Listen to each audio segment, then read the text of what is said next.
ආයිබෝවන් දුවේ පුතේ අද අපි කතා කරන්න බලාපොරොත්තු වෙන්නේ 10 ශ්‍රේණියේ 9 වෙනි පාඩම. ඒ කියන්නේ පුනරුදේ පාඩම.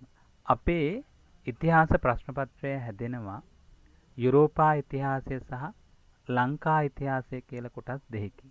මේ කොටස් දෙකෙන් යුරෝපා කොටසට අයිති වෙන පාඩමක් තමයි මේ පුනරුදේ පාඩම. මේ පුනරුදේ පාඩමින් අපි අද කතා කරනවා යුරෝපයේ ඇති වූ පුනරුදේ ඓතිහාසික පසුබිම, ඒ වගේම යුරෝපයේ පුනරුදේ ලංකාව කෙරෙහි බලපෑ ආකාරය පිළිබඳව. අපි මුලින්ම බලමු මේ පාඩම ඉතිහාස ප්‍රශ්න පත්‍රයට කොහොමද එකතු වෙන්නේ කියන එක. පුතාලා මේ වෙනකොට දන්නවා ඉතිහාසයේ ප්‍රශ්න පත්‍රය හැදෙන්නේ කොහොමද කියලා. පළවන පත්‍රය සහ දෙවන පත්‍රය කියලා කොටස් දෙකකින් යුක්ත වෙනවා. ඒකේ දෙවන පත්‍රයේ තුන්වෙනි කොටසට තමයි මේ පාඩම සම්බන්ධ වෙන්නේ. ඒ දෙවන පත්‍රයේ තුන්වෙනි කොටසට පාඩම් හතරක් සම්බන්ධ වෙනවා.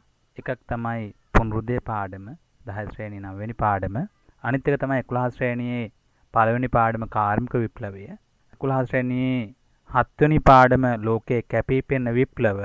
අනිත් පාඩම තමයි ලෝක මහා සංග්‍රාම සම්මුතින් කියන 11 ශ්‍රේණියේ 8 වන පාඩම කියන පාඩම් හතර තමයි මේ තුන්වෙනි කොටට සම්බන්ධ වෙන්නේ. ඒකෙන් අද අපි කතා කරන්නේ පුනරුදේ පාඩම. ඒතර මේකෙන් ප්‍රශ්න හැදලා තියෙනවා 2018 සාමාන්‍ය පෙළ ප්‍රශ්න පත්‍රයට ප්‍රශ්නයක් හැදලා තියෙනවා. ඒ වගේම 2020 ප්‍රශ්න පත්‍රයට ප්‍රශ්නයක් හැදලා තියෙනවා මේ වෙනකොට. අපි බලමු පුනරුදේ පාඩම හැඳින්වීම. පුනරුදේ කියන වචනේ අර්ථයෙන්ම තේරෙනවද ඔය පුතේ? පුනර් උදය. පුනර් කියනෝ නැවත කියන එක. නම් කියනෝ යලි පිපිදීම කියන අදහස ගෙන දීමක් තමයි. ඒ කියන පුනරුදය කියන වචනේම සරලාර්ථය අපිට තියෙනවා පුනර් උදය. පුනරුදය. නැවත ඉපදීම. නම් අපි කියනවා මේකට ඔයාලගේ පොතේ තියෙනවා දුවේ පුතේ යලි ඉපදීම. එහෙම නැත්නම් කියනවා යලි පිපිදීම කියලා අපි සඳහන් කරනවා සරලාර්ථයෙන්. අපි බලමු මේ යලි පිපිදීම. එහෙම නැත්නම් යලි ඉපදීම කියන්නේ මොකද්ද කියලා. ඒ කියන්නේ දුවේ පුතේ ක්‍රිස්තුවර්ෂ 14 වන සියවසේ සිට 16 වන සියවස දක්වා යුරෝපයේ කලාත්මක හා විද්‍යාත්මක ශාස්ත්‍රවල සිදු වූ පුළුල් පරිවර්තනයට කියනෝ යලි ඉපදීම. නැත්නම් අපි යලි පිපිදීම කියලා. යුරෝපා ඉතිහාසය දෙස බලනකොට දුවේ පුතේ අපිට යුග කිහිපයක් දකින්න පුළුවන්. ඒ තමයි පළවෙනි යුගය පුරාතන යුගය කියලා කියනවා. නැත්නම් අපි කියනවා පැරණි යුගය කියලා. පුරාතන යුගය කියලා කියන්නේ පැරණි ග්‍රීක රෝම ශිෂ්ටාචාර පැවති සමයට කියනවා පුරාතන යුගය කියලා. ඊළඟට තියෙනවා මධ්‍යතන යුගය. මධ්‍යතන යුගය කියලා කියන්නේ ක්‍රිස්තුවර්ෂ 5 වන සියවසේ රෝම ශිෂ්ටාචාරය බිඳ වැටීමෙන් පසු ගත වූ වසර 1000ක පමණ කාලය. නැත්නම් අපි කියන එකට වැඩවසම් යුගය කියලාත් කියනවා. ඊළඟට තියෙනවා නූතන යුගය කියලා. ක්‍රිස්තුවර්ෂ 1500න් පසු. ඒ කියන්නේ පුනරුදය ආරම්භ වූ කාලයට කියනවා නූතන යුගය කියලා. අපි ඊළඟට බලමු දුවේ පුතේ පුනරුදය ඇතිවීමට බලපෑ හේතු මොනවද කියලා. මේක විභාගෙදී ගොඩාක් දුරට අහන ප්‍රශ්න වලට එනවා පුනරුදය ඇතිවීමට බලපෑ හේතු විස්තර කරන්න. අපි බලමු පුනරුදය ඇතිවීමට බලපෑ හේතු මොනවද කියලා. පළවෙනි කාරණේ හැටියට තියෙන දෝල පුතාලට කොන්ස්ටන්තිනෝපල් නගරය වර්තමානයේ කියන්නේ මේ කොන්ස්ටන්තිනෝපල් නගරයට ඉස්තාම්බුල් කියලා. කොන්ස්ටන්තිනෝපල් නගරය තුර්කි ජාතියන්ට යටත් වීම. දෙවන කාරණය තමයි වෙළඳාම දියුණු වීම හා නව ධනතුන් පිරිසක් බිහිවීම. තුන්වෙනි කාරණය බුද්ධි ප්‍රබෝධය. හතරවෙනි කාරණය තමයි දුවේ පුතේ පල්ලීය ආධිපත්‍ය විවේචනය වීම. අපි දැන් බලමු මේ කාරණා ටික වෙන වෙනම සාකච්ඡා කරමු. ඒ යටතේ පළවෙනි කාරණය අපි බලමු. පළවෙනි කාරණය තමයි කොන්ස්ටන්තිනෝපල් නගරය තුර්කි ජාතිකයන්ට යටත් වීම. මේ කොන්ස්ටන්තිනෝපල් නගරය ගැන කතා කරද්දී දුවේ පුතේ මධ්‍යතන යුගයේ අවසාන භාගයේ ඉතා දියුණු වෙළඳ නගරයක් වෙලා තමයි තිබ්බේ. ඉතින් මේ කොන්ස්ටන්තිනෝපල් නගරේ යුරෝපා උගතුන්ගේ අවධානය දිනාගත් ස්ථානයක් බවට පත් වෙලා තිබ්බේ. ඒ වගේම තමයි කොන්ස්ටන්තිනෝපල් නගරයේ විශාල පුස්තකාල තිබ්බා. ඉතින් මේ පුස්තකාල තුල ග්‍රීක රෝම සාහිත්‍ය පොතපත තැන්පත්ව තිබුණා. ඒ වගේම තමයි උගත්තු විශාල ප්‍රමාණයකුත් මේ කොන්ස්ටන්තිනෝපල් තුල වාසය කරා. ක්‍රිස්තු වර්ෂ 1453 දී මෙම නගරය ඒ කියන්නේ කොන්ස්ටන්ටිනෝපල් නගරය ඉස්ලාම් භක්තික තුර්කි ජාතිකයන් විසින් යටත් කරගන්නු. යටත් කරගත්තට පස්සේ රෝමානු කතෝලික ආගම ඇදහූ උගතුන්ට තවදුරටත් මේ නගරේ වාසය කරන්න බැරි වුණා. ඉතින් මේ උගත්තු ග්‍රීක රෝම පොත්පත් අරගෙන යුරෝපා රටවලට පලා ගියා. එහි ප්‍රතිඵලයක් වශයෙන් ග්‍රීක හා ලතින් භාෂා අධ්‍යයනය නිසා ග්‍රීක රෝම සංස්කෘතිවල යලි පිබිදීමක් ඇතිවීම පුනරුදය ඇතිවීමට බලපෑ ආසන්නතම හේතුව තමයි කොන්ස්ටන්ටිනෝපල් නගරය තුර්කි ජාතිකයන්ට යටත් වීම. අපි ඊළඟට බලමු දෙවනි කාරණය. ඒ තමයි වෙළඳාම දියුණු වීම හා නව ධනවතුන් පිරිසක් බිහිවීම. ක්‍රිස්තු වර්ෂ 12 වන සියවසේ සිට පෙරදිග හා අපරදිග රටවල් අතර වෙළඳ හා වාණිජ කටයුතුවල දියුණුවක් ඇති වුණා. මේ නිසා වැනීසිය, ජිනෝවා වැනි වෙළඳ නගර පිහිටි ඉතාලියෙහි වෙළඳාම නිෂ්පාදනය හා බැංකු කටයුතු වලින් මුදල් උපයාගත් නව ධනවතුන් පිරිසක් බිහි වෙලා හිටිය. මෙම ධනවතුන් පැරණි වැඩවසම් රදලයන් මත යැපුණු පිරිසක් නොවූ නිසා කලාත්මක කටයුතු කෙරෙහි අවධානය යොමු කිරීමට අවශ්‍ය නිදහස් මනසක් මෙන්ම ඒවාට අනුග්‍රහය දැක්විය හැකි ධන බලයක් ඔවුන්ට තිබුණා. ඉතාලියේ එකල කුඩා රාජධානි රැසක් පැවති හේයින් ඒවායේ බිහි වූ ධනවත්තු කලාත්මක කටයුතු වලට අනුග්‍රහය දැක්වීමට ඉදිරිපත් වූ නිසා පුනරුදය ඉතාලියෙන් ආරම්භ වීමට එය ප්‍රබල හේතුවක් වුණා. එවැනි කලාත්මක කටයුතු වලට අතහිත දුන් ධනවත් පවුලකට උදාහරණයක් තමයි ඉතාලියේ ෆ්ලෝරන්ස් නගරයේ ජීවත් වූ මෙඩිසි නම් ධනවත් පවුල. අපි ඊළඟට බලමු තුන්වෙනි කාරණය. ඒ තමයි බුද්ධි ප්‍රබෝධය.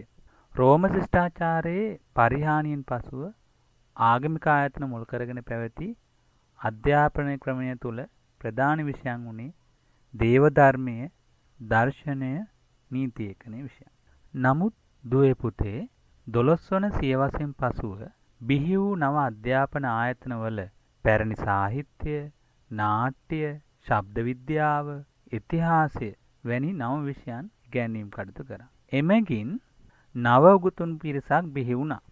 යුරෝපා ජාතීන් තුළ බුද්ධි ප්‍රබෝධයට බලපෑ තවත් හේතුවක් තමයි මුද්‍රණ කර්මාන්තය ආරම්භ වීම. ජර්මන් ජාතික ජොහන්ස් ගුටෙන්බර්ග් මුද්‍රණ යන්ත්‍රය නිපදීමත් සමග ඉතාලියේ ප්‍රදේශ රැසක මුද්‍රණාල ආරම්භ වීම නිසා ග්‍රීක රෝම පොත්පත් මුද්‍රණය සුලභ වීමක් දක්නට ලැබුණා. ඉතින් මේකත් බලපෑවා බුද්ධි ප්‍රබෝධය ඇති වෙන්න. අපි ඊළඟට බලමු හතරවෙනි කාරණය පල්ලියේ ආධිපත්‍ය විවේචනය වීම. මධ්‍යතන යුගයේ වන විට පාප් වහන්සේ සහ ක්‍රිස්තියානි පල්ලිය සතුව මහත් බලයක් පැවතුණා.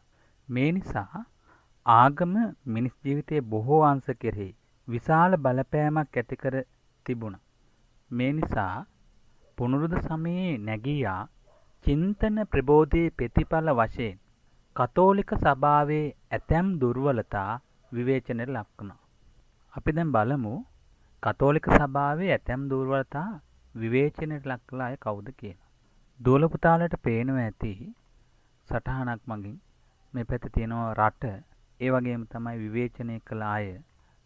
එංගලන්තයේ ජෝන් වයික්ලීෆ්, බොහිමියාවේ ජෝන් හස්, ප්‍රංශයේ ඉරාස්මස්, ජර්මනියේ මාටින් ලූතර් වැනි අය කතෝලික සභාවේ ඇතැම් දුර්වලතා විවේචන කළ අයට උදාහරණ. අපි ඊළඟට බලමු යුරෝපයේ වෙනස් වීමට පුනරුදය බලපෑ ආකාරය. ඒ අනුව ශාස්ත්‍රීය, දේශපාලන, ආර්ථික, විද්‍යාත්මක ආදී සෑම අංශයකම වෙනස්කම් කිරීමට යුරෝපයේ පුනරුදය සමත් වුණා. ඒ අනුව අපි වෙන වෙනම මේ කරුණු විමසා බලමු. ඒ යටතේ අපි ශාස්ත්‍රීය අංශයේ පුනරුදය කෙසේද සිදුුනේ කියලා අපි හොයලා බලමු.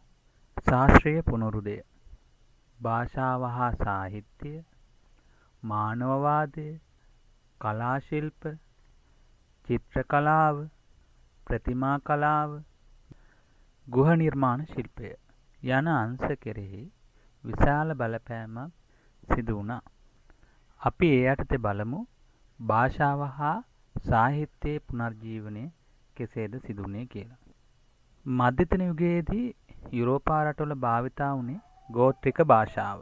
ආගමික කටයුතුවලදී හා නීති හැදෑරීමේදී යම් ප්‍රමාණයකට ලතින් භාෂාව භාවිතා වුණත් ග්‍රීක භාෂාව ඒ කාලෙකට මධ්‍යතන යුගයනකට මල භාෂාවක තත්ත්වයට ඇද වැටලා තිබුණා. නමුත් පුනරුද්ධ සමයේදී ග්‍රීක හා ලතින් භාෂාවෙන් ලියවුණු පොත්පත් පරිශීලනය වැඩිවීම නිසා එම භාෂාවල නවෝදයක් ඇති වුණා. ඒ වගේම තමයි ලතින් හා ග්‍රීක භාෂාව ඉගෙනීම විලාසිතාවක් ලෙස සැලකීමටත් පුනරුද්ධ සමයේ කටයුතු කළා. අපි ඊළඟට බලමු සාහිත්‍යමය වශයෙන් සේවයක් කළ ගත්කතුවරු කවුද කියලා. දූල පුතාලට පේනවා ඇති වගු සටහනක් දක්වලා තියෙනවා රට ගත්කතුවරය. මේ පැත්තේ තියෙනවා ඉතාලිය. ඉතාලියේ ගත්කතුවරුන් තමයි ඩාන්ටේ, පෙට්‍රාක්, බොකෑසියෝ. එංගලන්තයේ ගත්කතුවරුන් තමයි Sir Thomas More, Francis Bacon, William Shakespeare, ප්‍රංසයේ ඉරාස්මස්. මෙම ගත්කතුවරු කෘති රැසක් රචනා කළා. අපි බලමු රචනා කළ කෘති මොනවද කියලා.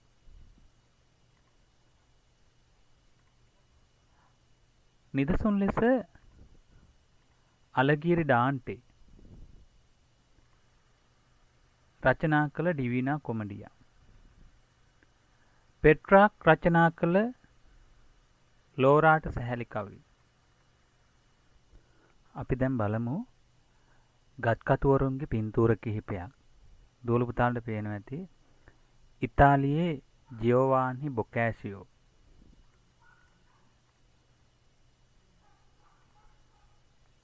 එංගලන්තයේ ෆ්‍රැන්සිස් බේකන්,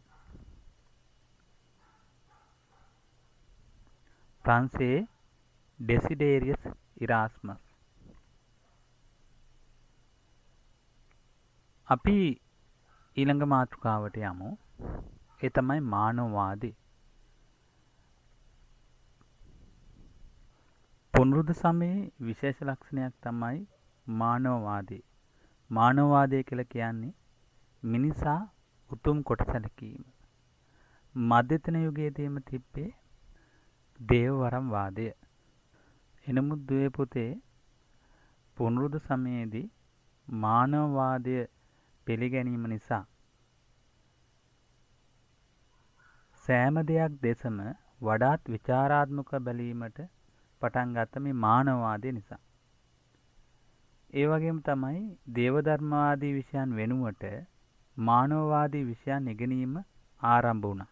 උදාහරණයක් හැටියට ගත්තොත් සාහිත්‍යය, ඉතිහාසය, කලාව, නීතිය, ආචාර විද්‍යාව වැනි විෂයන් පෙන්වා දෙන්න පුළුවන්. ඊළඟට අපි බලමු කලා ශිල්ප. මධ්‍යතන යුගයේදී සියලුම ශිල්පීන් සංවිධානය වෙලා සිටියේ ශ්‍රේණි වශයෙන්. මධ්‍යතන යුගයේ දේවරම් වාදය පිළිගෙන තිබෙ හින්දා කලාකරුවන්ට තම ශක්තිය අනුව ස්වාධීනව නිර්මාණය කිරීමට ඉඩක් තිබ්බේ නැහැ.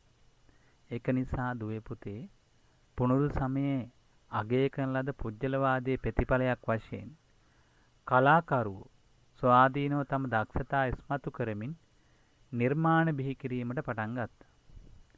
ඒ වගේම තමයි ආගමික සිතුවිල්ලට මුල් තැන දීම වෙනුවට පෞද්ගලිකත්වයේ ඉස්මතු කරන ලෞකික රසවින්දනයට මුල් තැන දුන් කලාකෘති රාශියක් බිහි වෙන්න පටන් ගත්තා පුනරුද්ධ සමයේ.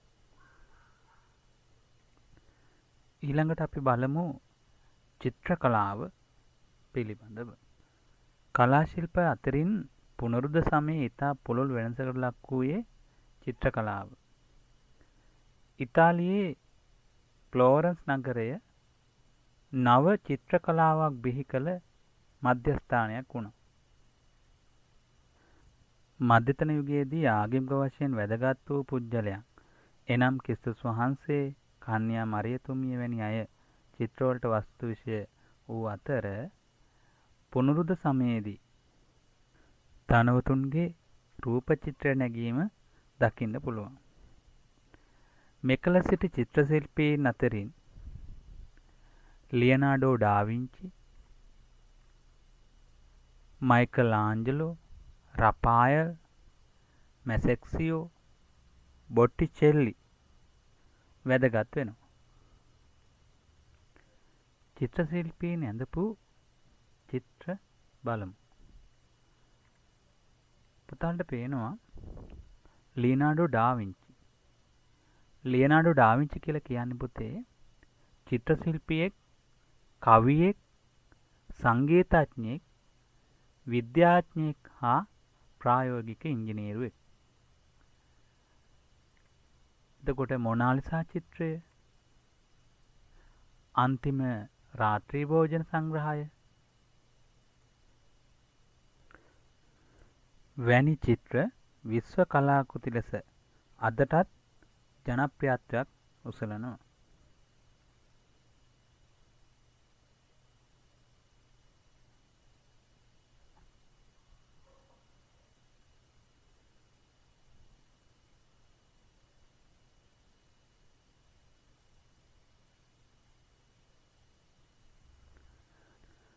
මයිකල් ආන්ජලොත් මෙකල සිටි දක්ෂ චිත්‍ර ශිල්පියෙකු මෙන්ම මූර්ති හා ගෘහ නිර්මාණ ශිල්පියෙක්. මයිකල් ආන්ජලෝ ඇඳපු චිත්‍ර මොනවද කියලා අපි බලමු. ඒ තමයි සිස්ටයින් දේවස්ථානයේ සිවිලිමේ ඇඳ ඇති සිතුවම් චිත්‍ර කලාවේ විශිෂ්ටත්වය විදහා දක්වන චිත්‍ර. ඒ වගේම අවසාන විනිශ්චය, ආදම්ගේ චිත්‍රය වැනි චිත්‍ර වැදගත් වෙනවා. ඊළඟට අපි බලමු ප්‍රතිමා කලාව. කලා ශිල්ප අතර ප්‍රතිමා නෙලීමේ කලාවට පුනරු සමයේ වැදගත් තැනක් හිමුණා. ඒ තමයි පුනරු සමයේදී කිරිගරුණින් ප්‍රතිමා නෙලීම කැපිපෙනෙන ලක්ෂණයක්. පුනරුද සමයේ සිටි අග්‍රගණ්‍ය ප්‍රතිමා ශිල්පියෙක් තමයි මයිකල් ආන්ජලෝ කියලා කියන්නේ. අපි බලමු මයිකල් ආන්ජලෝ නෙලීමට ලක් කළ ප්‍රතිමා මොනවද කියලා. ලෝරන්ස් මෙඩිසි නිරූපණය කරන ප්‍රතිමාව,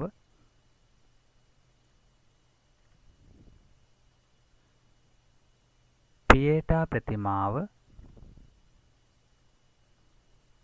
මොසෙස්ගේ ප්‍රතිමාව, දාවිද්ගේ ප්‍රතිමාව.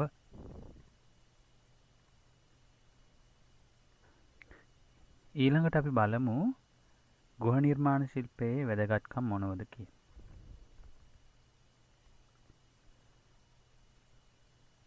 මධ්‍යතන යුගයේ ගෘහ නිර්මාණ ශිල්පයේ විශේෂ ලක්ෂණ වුණේ උල් කේතුආකාර හැඩයෙන් යුත් ආරුක්කු, උස් වහල හා පිරමීඩ හැඩයේ කුළුණු දක්නු ලැබීම.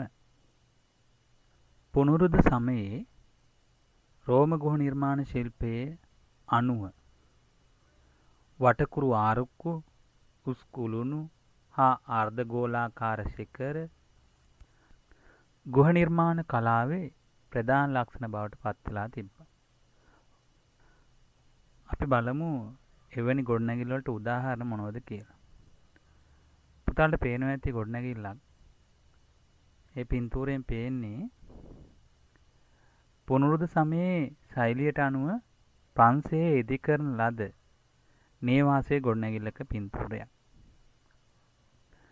තව තමයි ගෘහ නිර්මාණ ශිල්පයේ මැනවීම් පිළිඹු කරන ගොඩනැගිලි අතර රෝමයේ සාන්ත පීතර බැසිලිකා දේවස්ථානය, ෆ්ලෝරන්සි ආසන දිවි මැදුර ගන්න පුළුවන්. ඒ වගේම දක්ෂ ගෘහ නිර්මාණ ශිල්පීන්ට උදාහරණ තමයි මයිකල් ආන්ජලෝ, ලියනාඩෝ ඩාවින්චි, රපායල් වැනි දක්ෂ ගෘහ නිර්මාණ ශිල්පීන් ගන්න පුළුවන්. අපි දැන් කතා කරන්නේ විද්‍යාත්මක දියුණුව. කොහොමද මේ විද්‍යාත්මක දියුණුව ඇති වුණේ කියලා. විද්‍යාත්මක දියුණුව කියලා කියන්නේ දුවේ පුතේ පුනරුද්ධ සමයේ වැදගත් ලක්ෂණයක් උනේ විද්‍යාත්මක දියුණුව. ග්‍රීක රෝම පොත්පත්වල ආභාසය ලද උගත්තු එක් විෂයකට පමණක් සීමා නොවි විවිධ ශේෂ්ත්‍රයන් පිළිබඳව විද්‍යාත්මකව සොයා බැලීමට පෙළඹුණා. ඒ තමයි පෘථුවිය, ඉරහඳ, තාරකා ආදී සෑම දෙයක් පිළිබඳවම ඔවුහු නිරීක්ෂණය කළා. එහි ප්‍රතිඵලයක් වශයෙන් පහුකාලිනව විශ්වය පිළිබඳ නව මත ඉදිරිපත් වුණා. අපි ඊළඟට බලමු විශ්වය පිළිබඳ ඉදිරිපත් වූ නව මත මොනවද කියලා. පෝලන්ත ජාතික නිකලස් කොපර්නිකස් පෘථිවිය ගෝලාකාර බවත් අනිකුත් ග්‍රහයන් සූර්යයා වටා පරිභ්‍රමණය වන බව නිකලස් කොපර්නික මහතා සොයාගත්තා. ඒ වගේම තමයි නූතන තාරකා විද්‍යාවේ පියා ලෙස හඳුන්වන්නේ මෙතුමා. එංගලන්ත ජාතික අයිසෙක් නිව්ටන් මහතා ගුරුත්වාකර්ෂණ නියමය සොයාගන්නවා.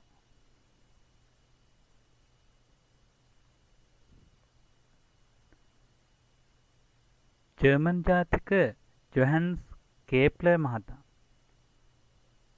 කොපර්නිකස් මහතා ඉදිරිපත් කළ අදහස් තහවුරු කර ගනිමින් තවදුරටත් ඒ ඉදිරියට ගෙන යමින් සෞරග්‍රහ මණ්ඩලයේ ග්‍රහලෝක සූර්යයා වටා ඉලිප්සාකාරව ගමන් ගන්නා බව සොයාගන්නවා.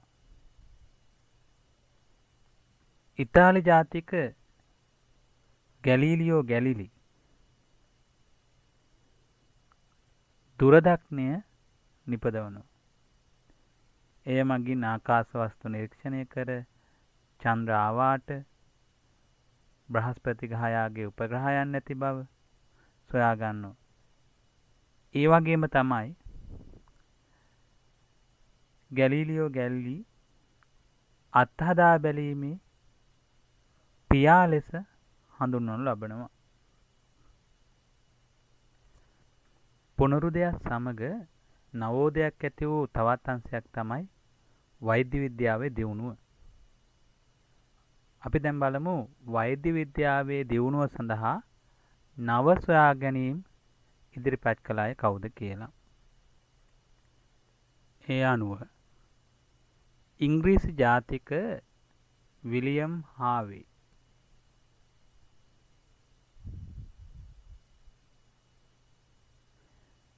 මිනිස් සිරුරේ රුධිර සංසරණ පද්ධතිය පිළිබඳව වැදගත් තොරතුරු සොයා ගැනීම.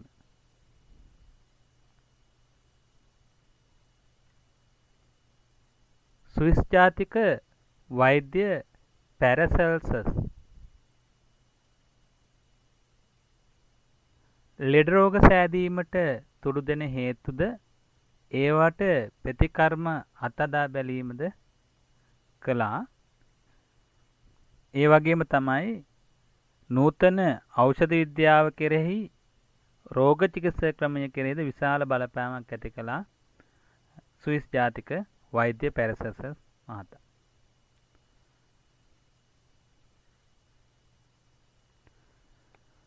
ස්විස් ජාතික මයිකල් සර්ටෙස් මහතා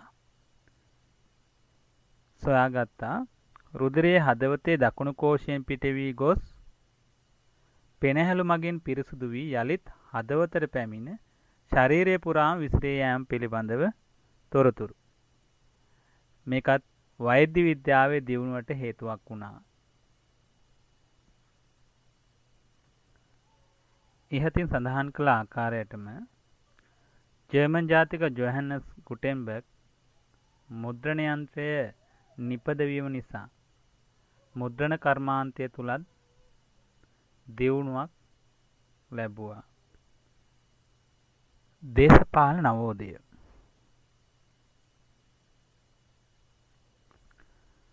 වැඩවසම් යුගය ගැන කතා කරනකොට, ඒ කියන්නේ මධ්‍යතන යුගය ගැන කතා කරනකොට ප්‍රදේශපාලන කිරීමේ බලය ප්‍රාදේශීය පාලකයන්ට පවරලා තිබුණා. ඒ කියන්නේ ප්‍රාදේශීය පාලකයන් ලෙස කටයුතු කළේ ඉඩම් හිමි වංශාධිපතිවරුන්. ඔවුන් ස්වාධීනව කටයුතු කිරීම නිසා පාලන කටයුතුවලදී රජුට වඩා බලයක් වංශාධිපතිවරින් භුක්ති විඳිනවා. වැඩවසම් යුගයේ ජනතාව එක් එක් ප්‍රාදේශීය පාලකයන් යටතේ පාලනය වීම නිසා තමන් ජීවත් වූ ප්‍රදේශයේ වැසියන් ලෙස සිතුවා විනා එක් රටක ජාතියක් ලෙස හැඟීමකින් කටයුතු කළේ නැහැ. එනමුත් පුනරුත් සමයේදී ජාතික රාජ්‍ය බිහිවීම දේශපාලන ශ්‍රේෂ්ඨයේ සිදු වූ වැදගත්ම වෙනසක්. වෙන්වෙන්ව තිබූ ප්‍රාදේශීය රාජ්‍ය එක්කොට එක් රජ කෙනෙක් යටතේ එක්සත් කිරීම නිසා සියලුම බලතල පාලන කටයුතුවලදී රජු වටා කේන්ද්‍රගත වුණා.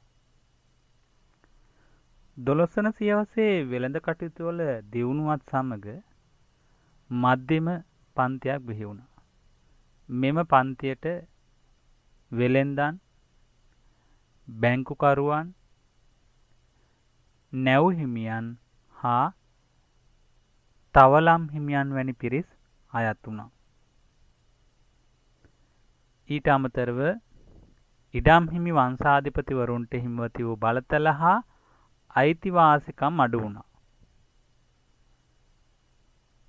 රජවරු තමන්ගේ පාලන කටයුතුවලදී අලුතින් බිහි වූ මධ්‍යම පන්තියේ සහාය ලබා ගත්තා.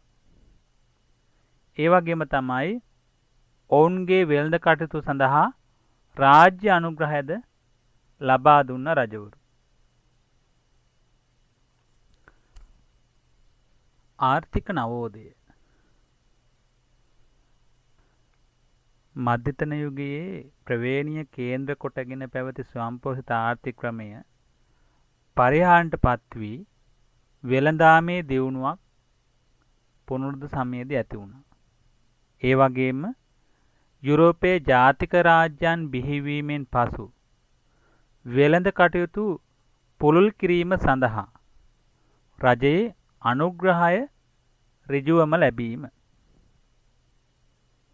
දේශ ගවේෂණයේ ප්‍රතිඵලයක් වශයෙන් නව මුහුදු මාර්ග සොයා ගැනීමෙන් යුරෝපා ජාතීන්ට පෙරදිගට හා ඇමරිකා මහද්වීපයට පැමිණීමට හැකිවීම. වෙළඳ කටයුතු පුළුල් වීමත් සමග මුදල් භාවිතය වැඩිවීම. ගනුදෙනු සඳහා මුදල් දුර බැහැර ගෙන යාම දුෂ්කර හා අනාරක්ෂිත වූ නිසා චෙක්පත් හා බැංකු අනකර ක්‍රමය පුනරුද සමයේ ආරම්භ වීම. බැංකු මගින් මුදල් ණයට දීම.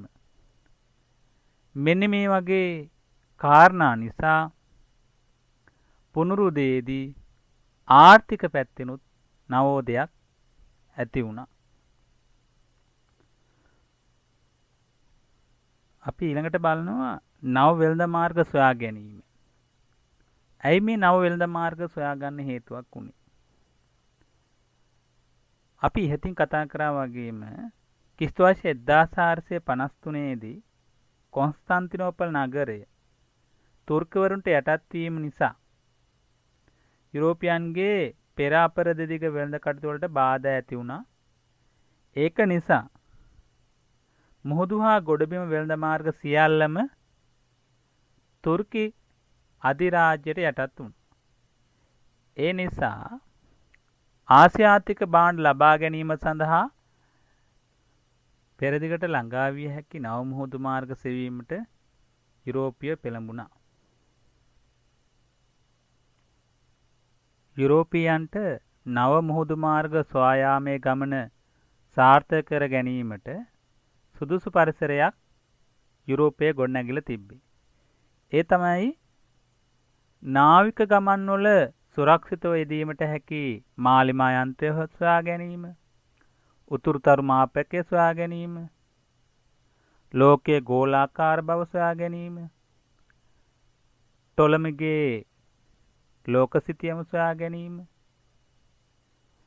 ජාතික රාජ්‍යයන් මෙම නවවෙළඳ මාර්ග සොයා ගැනීමට අනුග්‍රහකත්වය දැක්වීම වැනි කාරණා නිසා නව මුහුදු මාර්ග සොයාගන්න යුරෝපියන් තුළ උනන්දුවක් ඇති වුණා.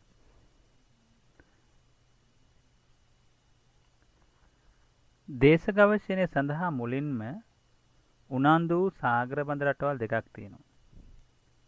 ඒ එකක් තමයි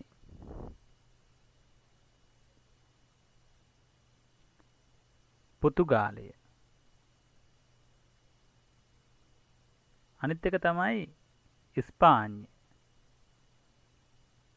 මේ රටවල් දෙක දේශ ගවේෂණය සඳහා මුලින්ම උනන්දුන සාගරබඳ රටවල් දෙක.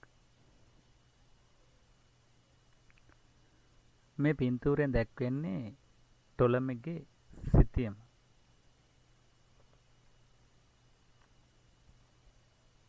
දේශ ගවේෂණ කටයුතු වලට විශාල අනුග්‍රහයක් ලබා දුන්න පුද්ගලයෙක් තමයි පෘතුගාලයේ හෙන්රි කුමාරයා. අපි කියනවා නාවික හෙන්රි කියලා.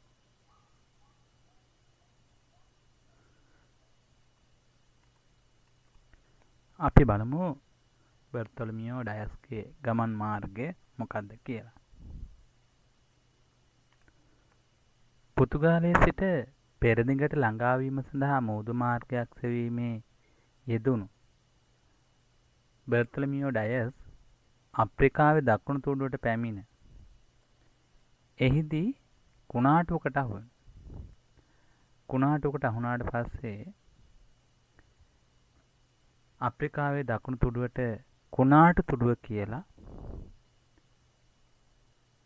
ආපසු තමන්ගේ සිය රට බලා යාත්‍රා කරනවා. අප්‍රිකාවේ දකුණු කෙළවරට ළඟාවීම පෘතුගාලයේ ගවේෂණ ව්‍යාපාරයේ අතිශය සුබ ලකුණක් ලෙස සැලකූ පෘතුගාල් රජු එම ස්ථානය සුබ ප්‍රාර්ථනා තුඩුව කියලා නම් කරනවා. මේ ස්ථානය අපි එතකොට කුණාටු තුඩුව සහ සුබ පැතීමේ තුඩුව කියලා කියනවා. සිතියම් ලකුණු කරනකොට එන්න පුළුවන්. මෙම සිදුවීම වෙන්නේ වර්ෂ 1488 දී. බර්තොලමියෝ ඩයස් කුණාටු තුඩුවට ළඟා වෙන්නේ. අපි ඊළඟට බලමු වස්කෝ ද ගාමාගේ ගමන් මාර්ගය. වර්ෂ 1498 දී බර්තොලමියෝ ඩයස් ගිය ගමන් මඟ ඔස්සේ ගමන් කළ වස්කෝ ද ගාමා ඉන්දියාවේ කැලිකට් වරායට ළඟා වෙනවා. මෙය යුරෝපියන් ප්‍රථමයෙන්ම ආසියාවට පැමිණීමට සොයාගත් නව මුහුදු මාර්ගය හැටියට තමයි සැලකන්නේ. බටහිර ඉන්දිය දූපත් සොයා ගැනීම. ස්පාඤ්ඤයේ පර්ඩිනන්ඩි හා ඉසබෙලා රජනේගේ අනුග්‍රහය යටතේ ක්‍රිස්ටෝපර් කොලම්බස් බටහිර ඉන්දියා දූපත් සොයා ගන්නවා. හැබැයි ක්‍රිස්ටෝපර් කොලම්බස් හිතුවේ මේ ගොඩ බැහැලා තියෙන්නේ ඉන්දියාවේ බටහිර කොටසට කියලා. හැබැයි ඇත්තටම ගොඩ බැහැලා තියෙන්නේ කැරිබියන් මුහුදේ බහමාස් දූපත් සමූහයෙන් එකක් තමයි ස්පැනියෝලා දූපත තමයි ගොඩ බැහැලා තියෙන්නේ. අදටත් හඳුන්වනු ලබන්නේ බටහිර ඉන්දියා දූපත් කියලා. ඒකට හේතුුනේ ක්‍රිස්ටෝපර් කොලම්බස් හිතුවේ මේ ගොඩ බැහැලා තියෙන්නේ බටහිර ඉන්දියා දූපත් කියලා. මේක දූල පුතාට ප්‍රයෝජනවත් වෙනවා. 11 ශ්‍රේණියේදී 7 වෙනි පාඩමේ මේ ක්‍රිස්ටෝපර් කොලම්බස් ගොඩ බැහැපු ගමන් මාර්ගය පිළිබඳව පාඩම පටන් ගද්දී විස්තරයක් කරන නිසා. පිලිපීනය සොයා ගැනීම. ස්පාඤ්ඤයේ එවකට සිටි පළමුවන චාල්ස් රජුගෙන් ආධාර ලබාගෙන නැව් 5ක් හා නැවියන් 267 දෙනෙකුගෙන් යුක්ත කණ්ඩායමක් සමග 1519 සැප්තැම්බර් මාසයේදී කේඩ්ස් වරායෙන් පිටත් වෙලා තියෙනවා මැගලන්. ඒ අතරතුරදී පැසිෆික් සාගරයට පිවිසීමේ සමුද්‍ර සංධිය සොයාගත් නිසා ඔහුගේ නමින් එය නම් කරනවා මැගලන් සමුද්‍ර සංධිය කියලා. එතනින් නොනවති දිගටම ගමන් කරන මැගලන් පිලිපීනය ළඟා වෙනවා. මේ පිලිපීනයේදී ස්වදේශික ජන කණ්ඩායම සමග ඇති වූ ගැටමකදී මැගලන් මරණයට පත් වුණා කියලා සඳහන් වෙනවා. 1522 දී එම නැව් කණ්ඩායම අයත් වික්ටෝරියා නැව නායකයන් කීප දෙනෙකු සමග ස්පාඤ්ඤයට ළඟා වුණා කියලා කියනවා. මේ සිදුවීම නිසා ලෝකයේ ගෝලාකාර බවට පැවති මතය තහවුරු වෙලා තියෙනවා මේ ගමනත් එක්ක.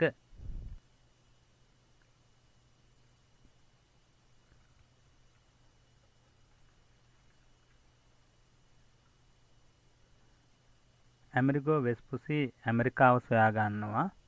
ඒ වගේම කැබේ සහෝදරයෝ කැනඩාව සොයා ගන්නවා. අනුග්‍රහ දැක්වූ රට දේශ ගවේෂකයා ගවේෂණය කළ ස්ථාන හා සොයාගත් රටවල් එක්ක අපි ගලපනකොට පෘතුගාලයෙන් බර්තලමියෝ ඩයස් හා වස්කෝ ද ගාමා දේශ ගවේෂණයට සම්බන්ධ වෙලා තියෙනවා. ස්පාඤ්ඤයෙන් ක්‍රිස්ටෝපර් කොලම්බස්, ඇමරිකෝ වෙස්පුචි, ෆර්ඩිනන්ඩ් මැගලන්, ෆර්ඩිනැන්ඩෝ කොටේස්, ෆ්‍රැන්සිස්කෝ පිසාරෝ, ඊට පස්සේ එංගලන්තයෙන් කැබේ සොහොයුරෝ, ප්‍රංශය ජැක්ස්මික්ස් කාර්ටිය, ඕලන්දයේ හෙන්රි හඩ්සන්. මෙන්න මේ අය දේශ ගවේෂණයට සම්බන්ධ වෙලා නව වෙළඳ මාර්ග සොයා ගන්නවා.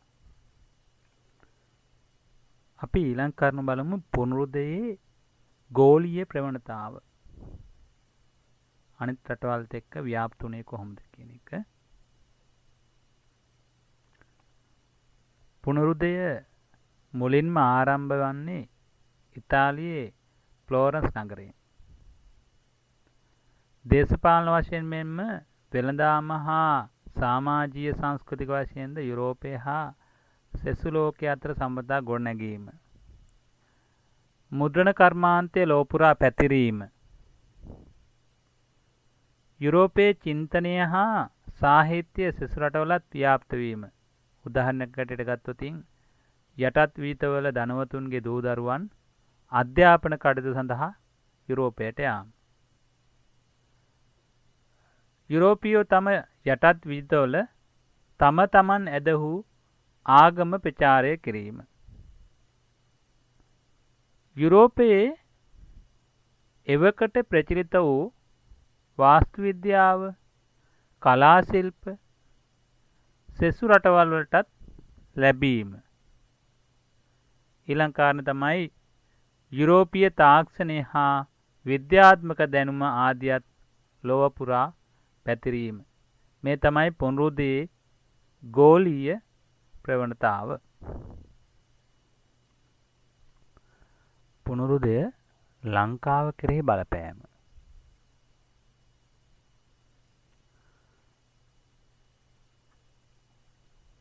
පුනරුදය ලංකාව කෙරෙහි බලපාන හේතුවක් තමයි යුරෝපයේ ඇති වූ පුනරුදයේ බලපෑම මෙරට ලැබුණේ දෙවනට පැමිණි පෘතුගීසි, ලන්දේසි හා ඉංග්‍රීසි ජාතිකයන් මගින්. එය දේශපාලන වෙනස්කම්, ආර්ථික වෙනස්කම්, සමාජ වෙනස්කම් අනුව සිදු වුණා. ඒ යටතේ අපි බලමු දේශපාලන වෙනස්කම් මොනවද කියලා. උඩරට රාජධානිය යටත් වන තෙක් සාම්ප්‍රදායික රාජාණ්ඩු ක්‍රමයක් මෙරට පැවතියත් ලංකාව යටත් වී තැබ බවට පත්වීමෙන් පසු එම පාලන ක්‍රමය අවසන් වීම. ඉංග්‍රීසින් විසින් ආණ්ඩු ප්‍රතිසංස්කරණ නිසා පසුකාලීනව පාර්ලිමේන්තු ආණ්ඩු ක්‍රමයක් මෙරට ලැබීම. උඩරට රාජධානි සමයේ සිටි අධිකාරම්වරු, දිසාවේවරු, මොහොට්ටාලවරු හා කෝරාලවරු වැනි සාම්ප්‍රදායික නිලධාරීන් පන්තිය වෙනුවට පාලන ක්‍රමයට ගැලපෙන නව නිලධාරි පන්තියක් මෙන්ම පරිපාලන ආයතන පද්ධතියක්ද බිහි වුණා බ්‍රිතාන්‍යයට යටත් වීම නිසා.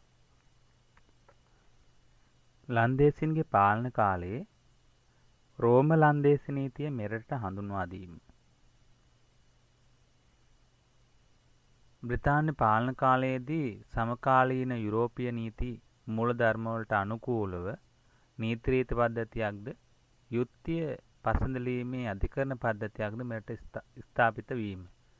මෙන්න මේ කාරණා නිසා අපේ රටේ දේශපාලන වෙනස්කම් රැසක් වෙනසකට ලක් වුණා.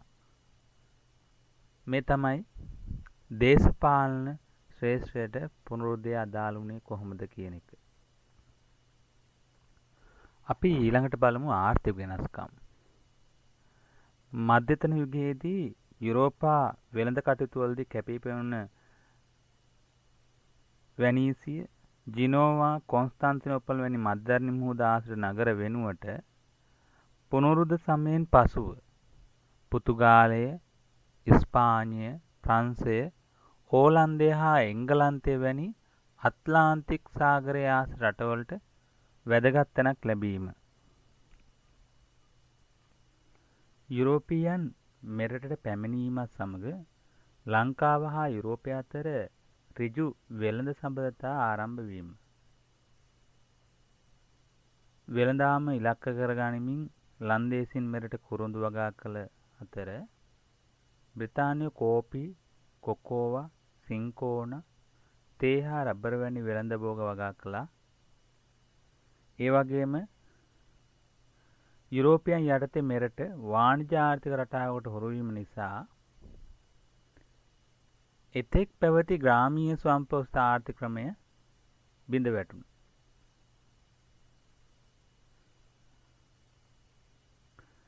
ඒ වගේම ඉංග්‍රීසින් විසින් ක්‍රියාත්මක කළ ආර්ථික ප්‍රතිසංස්කරණ නිසා ලංකාවේ ආනයන අපනයන ආර්ථිකයක් බිහි වුණා.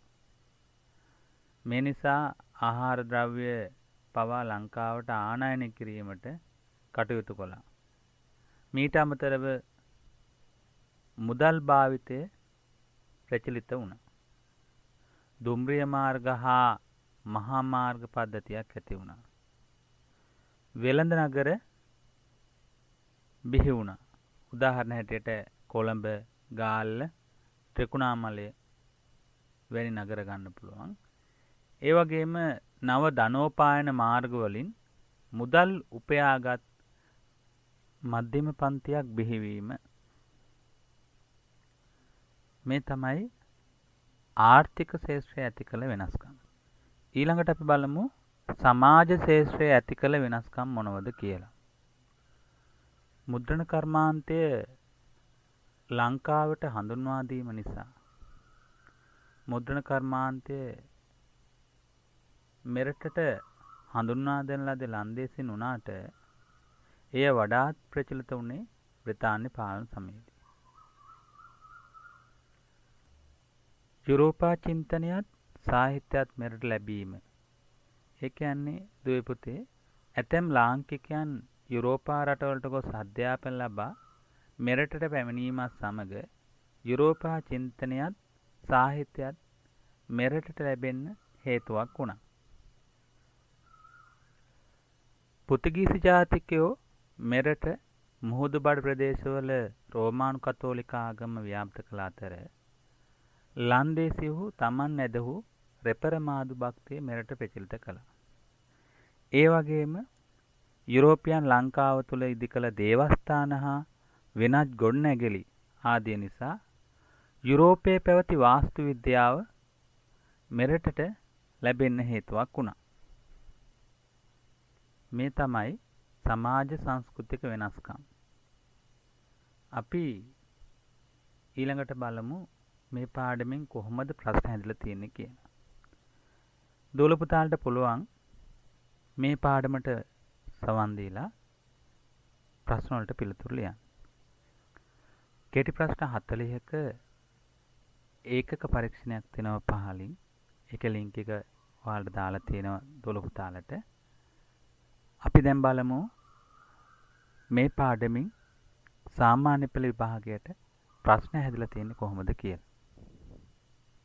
දූල පුතාලට පේනවා ඇති 2018 සාමාන්‍ය පෙළ විභාගයට ප්‍රශ්නයක් අහලා තියෙනවා පුනරුදේ පාඩමේ. අපි ඉහතින් සඳහන් කළ කරුණු සඳහන් වෙලා තියෙනවා. මම මේක සඳහන් කරා දූල පුතාලට මේ පාඩමේ ප්‍රශ්න එන්නේ ඉතිහාසයේ දෙවන පත්‍රයේ 3 වෙනි කොටසට.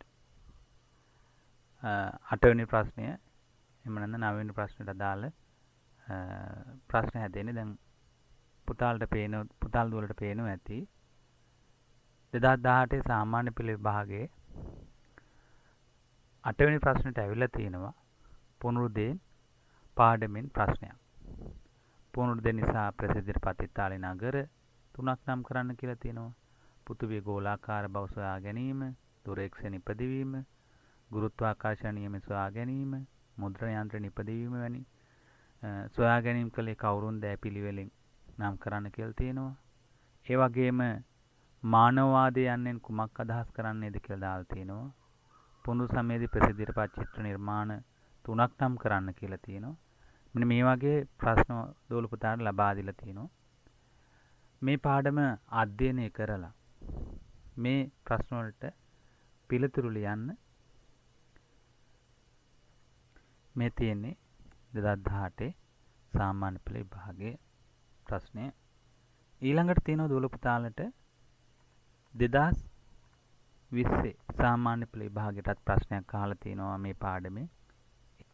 ඒ තියෙන්නේ කිස්තු වර්ෂ 1453 තුර්කීන් අත්පත් කරගත් කීකරෝම උගතුන් අධ්‍යයනය කටයුතු වල නිරත වූ නගරය කුමක්ද කියලා අහලා තියෙනවා පළවෙනි ප්‍රශ්නය. දෙවෙනි එක වෙළඳ හා වාණිජ කටයුතු නිසා ප්‍රසිද්ධියටපත් ඉතාලි නගර දෙකක් නම් කරන්න කියලා තියෙනවා. තුන්වෙනි ප්‍රශ්නේ තියෙනවා පුනරුද සමයේ ගෘහ නිර්මාණ ශිල්පයේ විශේෂ ලක්ෂණ දෙකක්. පුනරු සමයේ විශ්වය පිළිබඳ ඉදිරිපත් වූ නව මත දෙකක්.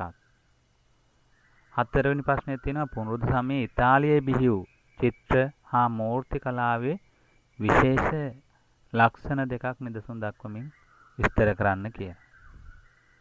පස්වෙනි ප්‍රශ්නය තියෙනවා දේශ ගවේෂණ නිසා ලෝකයේ ඇති වූ දේශපාලන වෙනස්කම් සහ ආර්ථික වෙනස්කම් එක බැගින් දක්වා ඒවා පැහැදිලි කරන්න කියලා.